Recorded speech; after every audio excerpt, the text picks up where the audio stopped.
السلام عليكم ورحمة الله وبركاته. ابراهیم ابن سعید جوهری میگوید که یک روز در نزد امیرالمؤمنین بودم. اون نامش رشید بود. در همین حالت حضرت ابو یوسف رحمه الله در آمد و حضرت امیرالمؤمنین رشید طرفی حضرت ابو یوسف که شاگرد امام اعظم بود گفت که وصف کن برای من حضرت ابی حنیفه رحمه الله را، یعنی که بگو که چه خیلی صفت داشت، یعنی که چه خیلی اخلاق داشت، همین را بگو. گفت به من وصف کن. گفت حضرت ابو یوسف یک از شاگردهایش هستند که بسیار مشهور هستند و از حضرت ابو حنیفه رحمه الله بسیار علم گرفتگی هستند، استفاده کردگی هستند. و حضرت ابو یوسف گفت که حضرت ابو حنیفه رحمه الله کان شدید الذب عن محارم الله، بسیار از حرام کرده های الله نگاه می داشت، چه دور می کرد. بسیار تقوا داشت. وقتی که سخن می گفت میگه در دین الله، یعنی که هر چی که سخن می گفت در دین الله به علم می گفت و چیزی که نمی دونست این که نمی گفت همون چیزه. و اهل دنیا رو در همون زمان خودش بگیم که در اهل دنیا مسابقه نمی کرد اصلا و خاموش زیاد می استاد، فکر می کرد و بسیار گپی نمی کرد. بسیار گپی که بگیم که پرگپ نبود. اگر در یگان مسئله می پرسیدن شه، اگر علم به همون می داشت، همون سوالشان جواب می گفت با اون چی که از حدیث قرآن اگر می تونست. در حق بسیار سخت بود. وقتی که حق می فهمید بسیار سخت می قبید و پیروی همون می کرد و نگاه می داشت نفسش رو و دینش رو. برای علم و برای بگیم که طلب علم، حاصل کردن علم بسیار مال صرف کردگی بود و با نفسش از تمام مردم، یعنی که بوی می دونست چه خیل لا یمیل الى الطمع بعیدا عن غیبه، یعنی که به سوی طمع کردن مال یک کس امید داشته باشد و طمع کند، این خیلی نبود. میگه ذکر نمیکرد یگام انسان رو مگر به خیر، یعنی که هر انسانی که وقتی که ذکر میکرد میگفت که فلانی آدم، میگفت یگام گپ میزدن همو مگر خوبیش ذکر میکرد.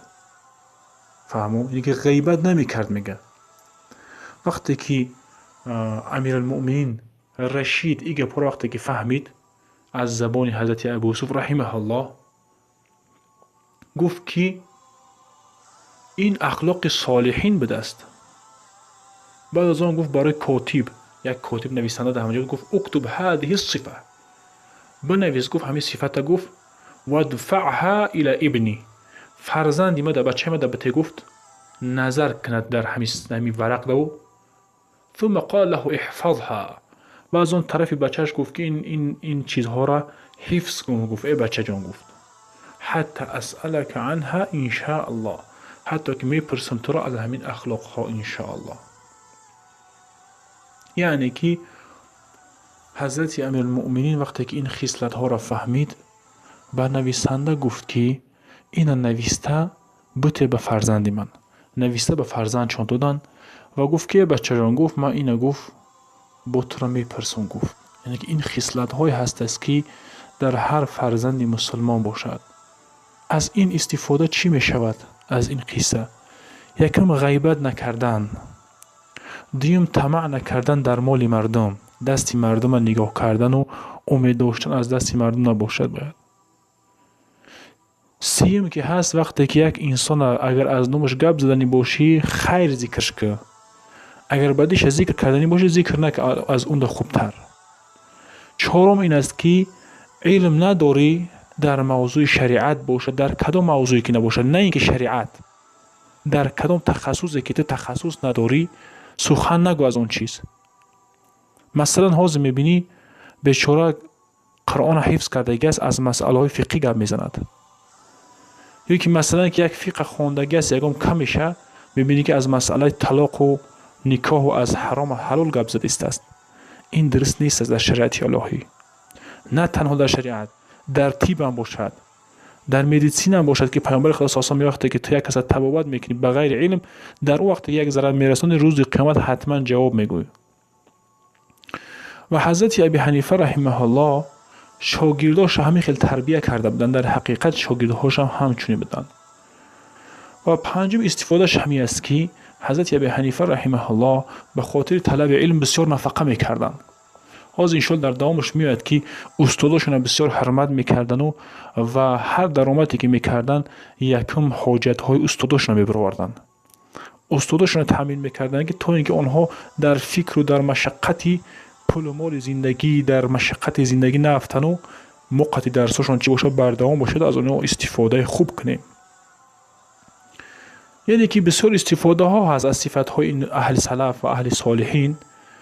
و ششم استفادهش همین است که رشید اگر هرچند خلیفه بود، هرچند بگیم که آبرو داشت، نه که نگفت که کی است که با من این سخنایی را مثلا که اهمیت میدم، خیلی نگفت، بلکه میگفت که این چیزها را بنویس و با فرزند بده که این حفظ کند. عجیب فهمیده میشد که امیرالمؤمنین رشید بسیار آبرو داشت، نه که فرزنداشانه اخلاق اسلامی را می آموختند. اونها میتونستن که چی خیلی که فرزنداشون رفت آمد کند و چی خیلی که معامله به خلق الله کنند، میتونستن این کارا، میتونستن که ظلم جاری کنند، نه که آنها از الله میترسیدن. فرزنداشون میگفتن که اخلاق و رفتار صالحین از شما از خود کنین. وقتی که فرزند اخلاق و رفتار صالحین گذشته های بزرگ ها را وقتی که تعلیم گرفت کو برادر عزیز، اگر فرزند تو رفته پگاه یکم کلانتر هم شود، یکم وظیفه دار هم شود، یکم پولدار مالدار هم شود، یکم چیز دیگر هم که وقتی که قدردار کشید به خلق الله خوب رفتار میکند. وقتی که تربیتش ده اهمیت ندادی، بی‌پرواگی کردی، اون فرزند ظالم شید، اون فرزند در حق مردم حق خور شید، در بالای مردم ظلم جاری که کرد، روز قیامت از او فرزند حتما پرسیده میشه. پیامبر خدا صلی الله علیه و آله حدیثش مشهور است که کلکم راع و کلکم مسئول عن رعیته، همه شما چوپان هستین و از رماهای خودتان جواب میگین. و در بعضی روایت‌ها میگه مردی هست است که داخل جنت باید شود، برای که تمام عملهاش پوره هست، نه که فرزنداش از در جنت رو بگردونن. میگه که ای فرزندها، آخه من یگم به شما کاری ندارم و من یگم نقصانی ندارم که مرا از در جنت شما بگین که پدر بیا اینجا موقتی تازه گفتگو داریم و حاضر ما نقشه ما باقی هست. فرزندان میگن ای پدر جان، میگه این سخن در جای فایده ندارد، اینجا بیا، میگن از کشتلهاش گرفته میارنیسه، میگه چرا ما را تربیت نکردی؟ حال ثواب هایت را تقسیم میکنن، گفته در همجا کش و کش میکنن که الله پاک چی میکند؟ میگه اینها را همه کسا، چی فرزند چی پدر، همش در دوزخ باندازین. یعنی که در اخلاق فرزند امیرالمؤمنین بود رشید، بسیار آبرو داشت. میتونست که بگه استاد درس جدا هم بگه اهمیتش نده، مثلا نکی خیلی نمیکرد، برای تربیت فرزند خودش کوشش میکرد. حتی سخن صالح ها را میگفت، کاتبا را، نویسنده را که بنویسید به فرزندی من بتین، میگفت این سخن صالح ها را بخره بخواند و تربیت بگیرد. با بالا ایده کرده میگفت که با من تو را میپرسم ان شاء الله از این چیزها، یعنی که بی پروا نباشته، من از این چیزها را از تو میپرسم. برادر، در تربیت فرزند، در اخلاق فرزند تنها بچه تربیت میگیرد که به سرگذشت بزرگ ها، وقتی اونها را که خواندن، تاریخ اونها را که شنیدن، ان شاء الله درک میکنن که چه خیلی بودن در کار است. افسوس امروز فرزندها از کینوهای سریال، از گپ‌های دشنام، از بیهودگی ها علیه فرزندها نمیدونن که چه تربیت گرفتیستن. چه بزرگان میگویند که از همین فرزندی که به اخلاق و به تربیت کلان میشد، از اون یک بوقه یک گاو کلان که او را میکشی، هم گوشت میخوری، هم پوست یک کس نمیتی، هم گفت چی دیگه جوش هم استفاده کردنش ممکن هست. نکی فرزند کلانش میکنی، میتی خوردنی پوشیدنش در اخلاقش تربیت و اهمیتش نمیتی، این برعکس هم ضرر دنیای تو میشود هم آخرتی تو. این فرزند امانت الهی است، در تربیتش باید با اهمیت باشیم. ششم استفاده از همین قصه همین است، تربیت فرزند پدر باید اهمیت بده که بگه من تر تربیت نگاه میکنم.